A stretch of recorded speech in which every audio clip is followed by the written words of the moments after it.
And when they would come into my office, you had about a 10-minute monologue, and then the other person would get their chance, and there would be a 10-minute monologue. Between grandma and the kid? Between grandma and the kid, and I'm just sitting there like I'm watching a tennis match. Yeah. And I would just say, okay, wait, what did you hear? Right. Fundamental communication skills. Right. And I'm like, just give me the last sentence. Give me the last word. And the 15-year-old couldn't do it. And grandma, is like, this is the problem. Welcome to the Empowering Choices podcast. My name is Joshua. I'm Lucas. And I'm Erik. Eric and Lucas are licensed professional counselors. And today we are going to be talking about big concepts, little kids.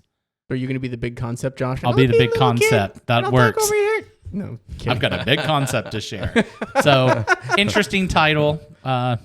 So this was, again, like, Erik, you were like, we need to do this one. So, like, kick us off. Where are we going?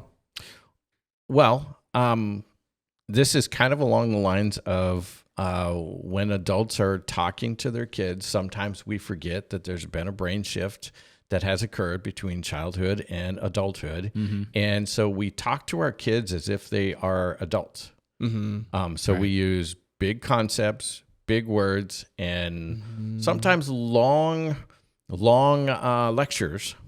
And the little mind is not absorbing anything that we say. Yes. And then we get upset because they weren't listening.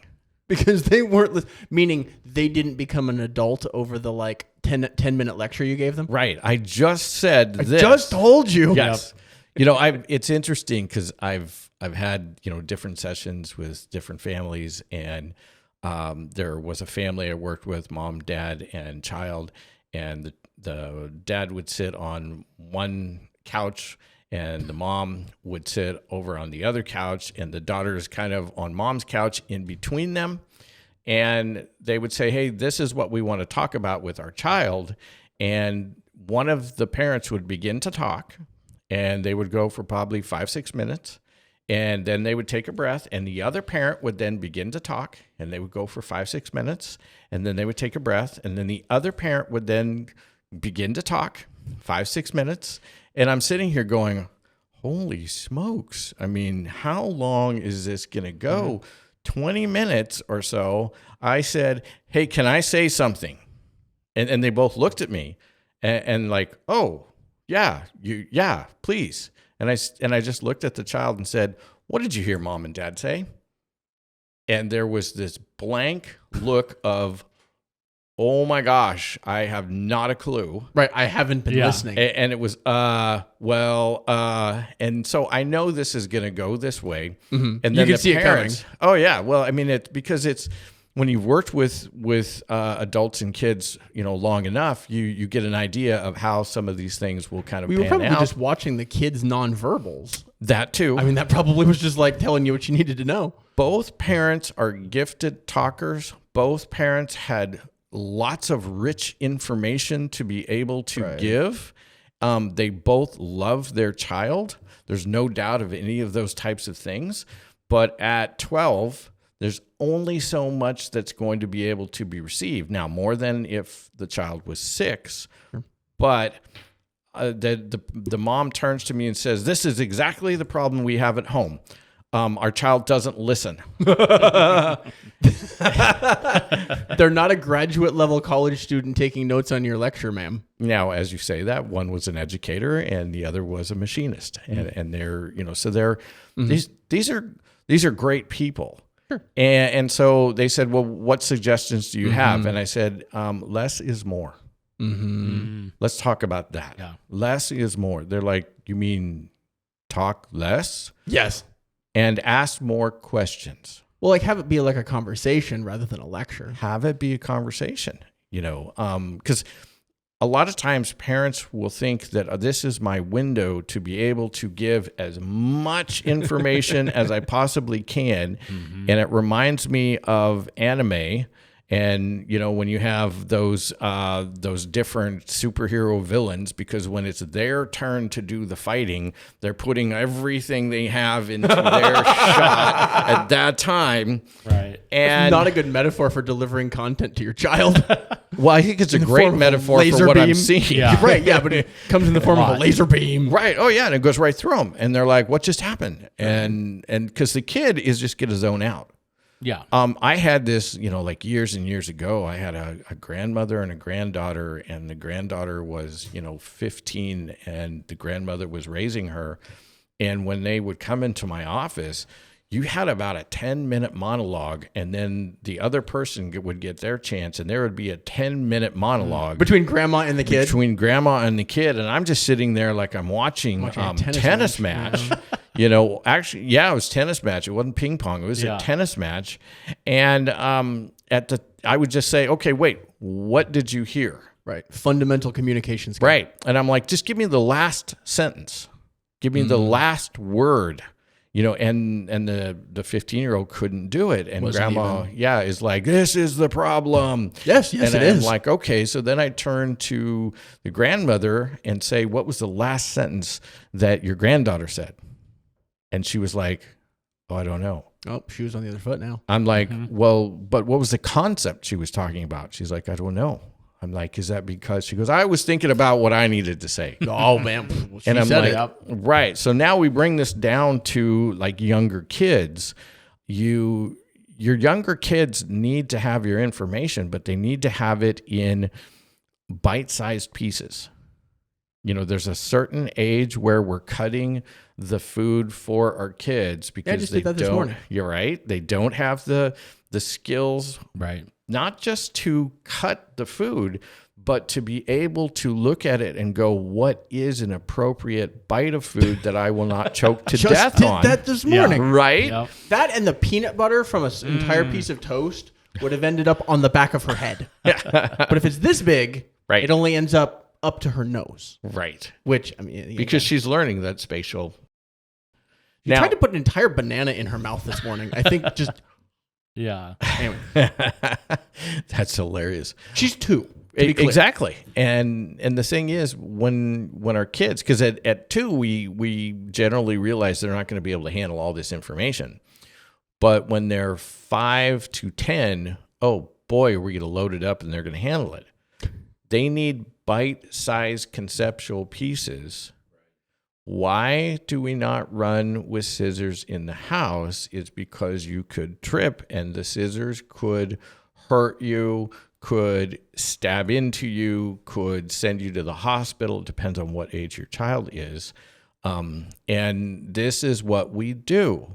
Not 20 minutes with diagrams as to what damage the scissors could do, depending on what area of the body it enters. Right. But I mean, how do we stop ourselves? I feel like it's just like human nature because we're so used to, obviously with adults, we're doing that. And like, I mean, I'll find myself with our 2-year-old saying the reason you don't throw the toy is because... Yeah. And so I'm using this whole little like video segment on that. I don't remember which comedian it is. Oh, I do. It's Bob Newhart. There we go. I was thinking his name. like Bob. Yeah. Just stop that. So now, not trying to be rude to cut you off, but what you have to do is you have to develop that voice within yourself that helps you to go, stop. Yeah. Stop talking. Yeah. You're still talking. You need to stop talking. Right. And I'm going to stop talking. And so the longer that you begin to develop that, then the more you have that as kind of a stopgap that helps you to remember he's 6 and pouring the milk is something that he's trying to do to be able to become more independent. And half the gallon went all over everything. Right. And rather than do a big lecture of fueled by my emotions of the cost of what just ran over everywhere or just the mess that I now have to clean up, you know, it's more like, okay, listen, this is why you still need help. And it's okay. Just ask me for help. I'd be happy to help you with it.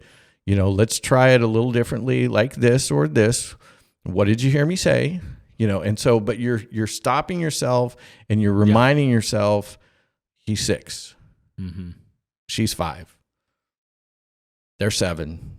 And so you're going, how do I want to give that information that'll be heard? Right. And I guess you also have to think about their intent and what they were trying to do. They don't know the cost of milk. They don't care about the cost of milk. And even if you try to make them care about the cost of milk, it's a non-issue. Yeah.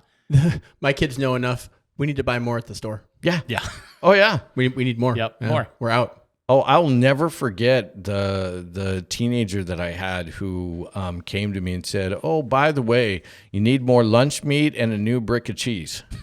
And I'm like, "What are you talking about?" And he's like, "Well, you need more lunch meat and a new brick of cheese." What are you talking about, Repeat? I'm like, "No, we just went shopping yesterday, the day before yesterday, and got a solid brick of cheese. As big as your head. And a pound and a half of turkey." And he goes, "Yeah, it's all gone."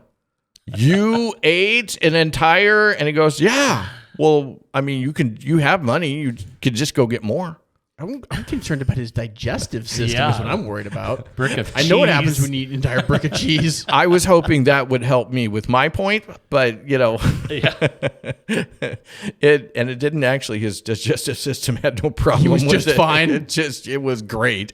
But he, it's one of those things where I'm going to break that down into as what he needs to be able to understand. You can't do this. Right. We're going to start with don't. His premise was, you get money for me, just go get me more. Oh, that's right. Because this was like the foster care thing where like you proctor. get like what's the word? You get like a payment for having a kid in your house. Yeah, to take care of them. And yes, and but so it's not infinite. It's not infinite, and it's not just there for you at whatever you want. That this is for infinite the blocks care of cheese. of you. Yeah, right.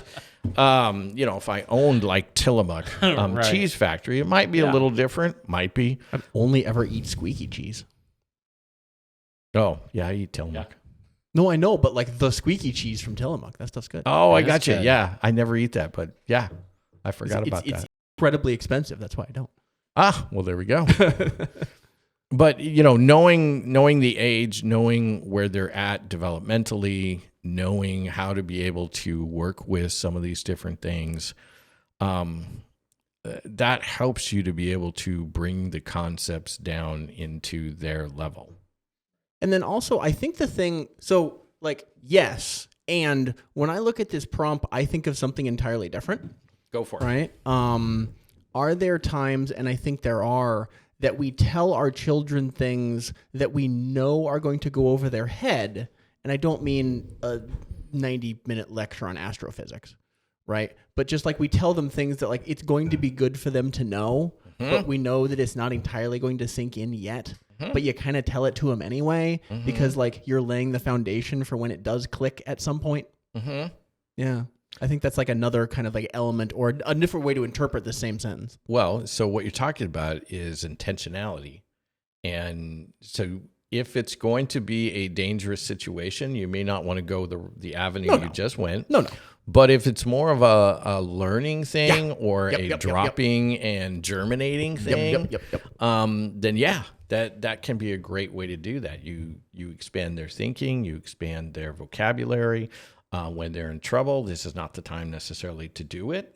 Well, and maybe like these things dovetail together of like, you need to, well, you said intentionality, and I think you're going where I'm headed in my head of like, you need to deliver the correct information at the correct time. If you're talking about spilling a half a gallon of milk over the floor, it's just like, you need help, stop that.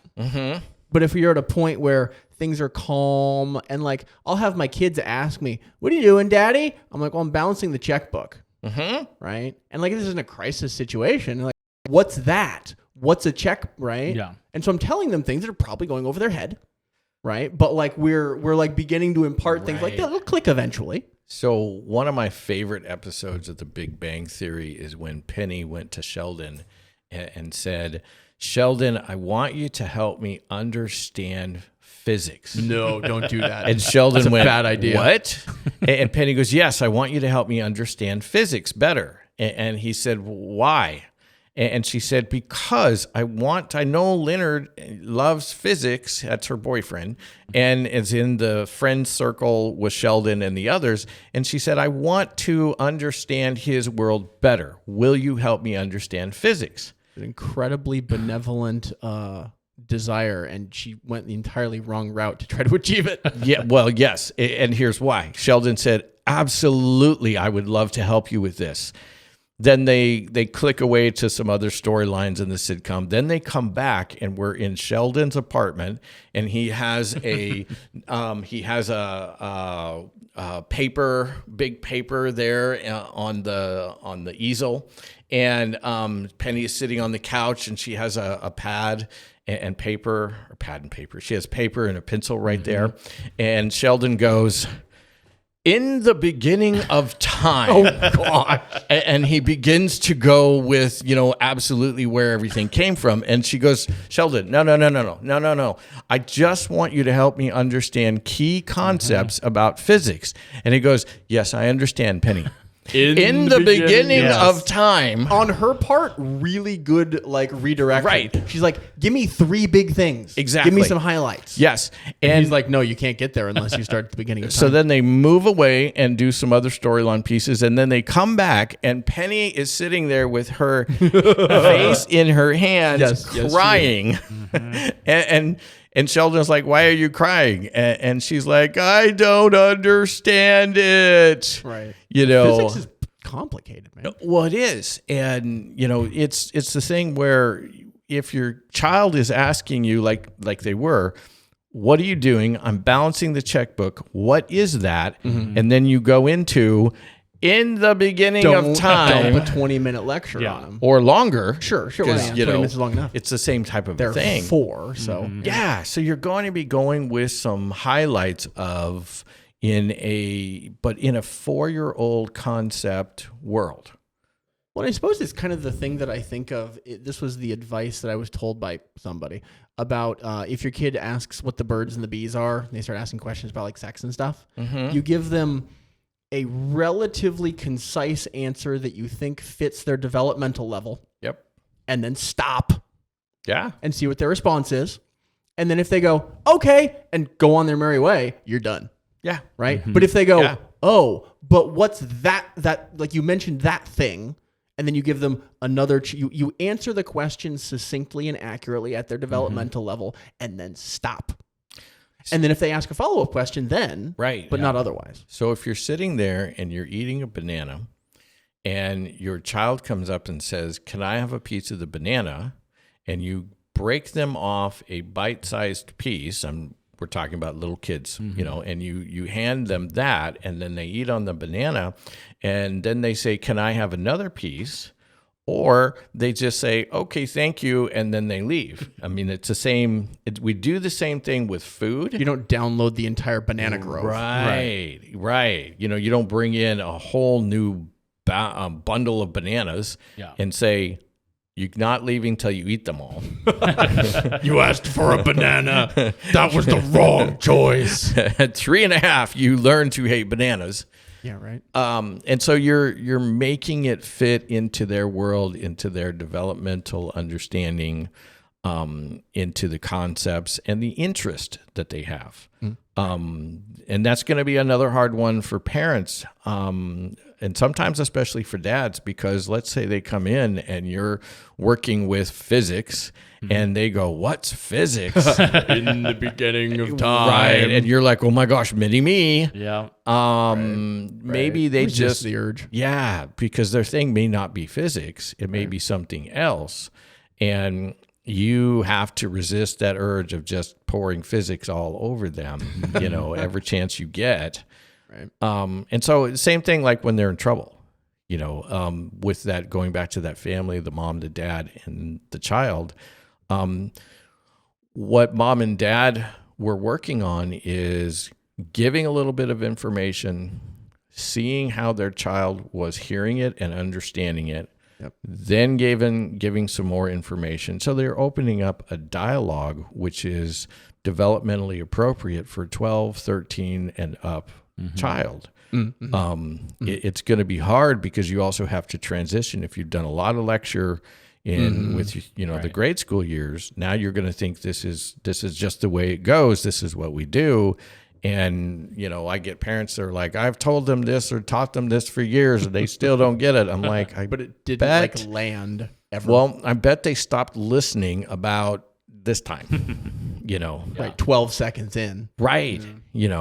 And I've taught, a lot of parents stop and ask for what they understood.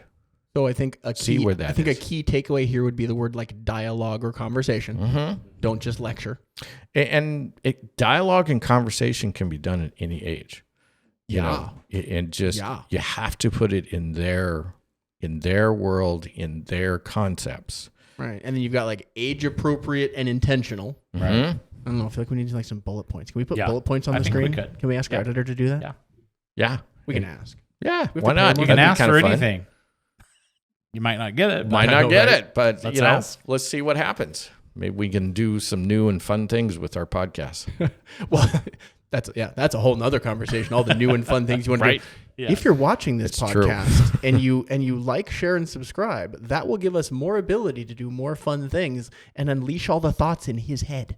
There's a lot of fun things we can do. Not all the thoughts, just 65% of the safe ones. Just the safe ones. Oh, they're all safe. They're all safe. Is that what your dad For said me. when you lit your basement on fire? No, I didn't light the basement on fire. I lit the graves in the basement on fire. The basement never caught on fire. I think that may be another podcast. Yeah. I don't It think is. you told Yeah, that story on that- air yet. Oh yeah, no, it was great. Wow. It's the only haunted house in town that had flaming gravestones. Light the graves in Yeah, the that needs to be a basement podcast. on fire. Eric story. That's a big concept. That's a big concept. And at the same time, two of my best friends got in a fight as people were going through. Wow. And I'm like, and on this side, we have this. Yeah, we'll save it for the story. Wow. Yeah, right. Yeah. Tune in later for the flaming basement grave story. All right, Josh. I think you're just gonna have to wrap us up. Yeah. I don't think there's any recovering from that. There may not be. That may just be the end. So if you're interested in the flaming graves in a basement story, definitely make sure. No one was arrested or killed. Yes. To be clear. Make sure to subscribe. Make sure to like it so that you'll know when it comes out, because I'm sure that will be a future podcast.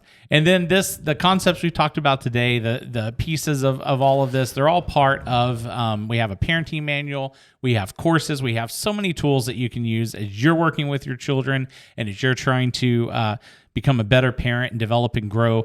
And so we'd encourage you to check those out by going to empoweringchoices.community or go to the App Store and download our app, Empowering Choices Parenting. And we will see you on the next podcast.